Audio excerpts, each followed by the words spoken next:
কী অবস্থা সবার? সকালবেলা ঘুম থেকে উঠেই হিট করলাম জিম অ্যান্ড 2টা মাসেল ট্রেন করে আমি চলে আসছি।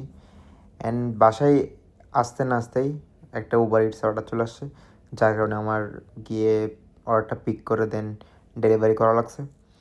অ্যান্ড অ্যাজ অলওয়েজ সবাই রুল ফলো করে এখানে, সাইকেল ইস অনেক বেশি। Just leave it at the door. অর্ডারটা ঘরের সামনে রেখে চলে আসছি, কোনো সমস্যা নেই, চুরি হবে না।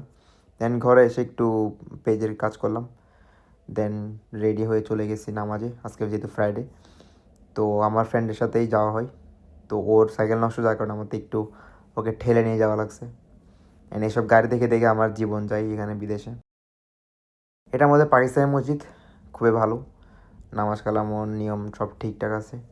অ্যান্ড নামাজ থেকে বের হয়ে যাওয়া লাগছে গ্রোসারি করতে, কারণ কালকে শনিবারে আমরা কিছু করার প্ল্যান করতেছিলাম। সো গ্রোসারি ফিনিশ করেই আমি বাসার দিকে রওনা দিই। এরকম সাইকেলের মধ্যে ঝুলে ঝুলে আমার যাওয়া লাগছে। খাওয়া দাওয়া করে আবার বেরিয়ে গেছি আমি আমার জবের জন্য। প্রায় 4.5 ঘন্টা শিফট ছিল। এরকম নতুন নতুন জায়গা ঘুরতে ঘুরতে আমার শিফট শেষ হয়ে যায়। ভালোই লাগে সব জায়গায় ঘুরতে। অ্যান্ড আজকে আরও অনেক নতুন প্লেস ভিজিট করা হয়েছে। সো এটা রাতের বাজে 9টা। এন্ড ঘরে এসে আমি আমার নিজের ভিডিও দেখতেছিলাম, রাত বাজে তখন 12টা। এন্ড এগুলো দেখতে দেখতে আমি খাওয়া দাওয়া করে নামাজ কালাম করে ঘুমাই গেছি।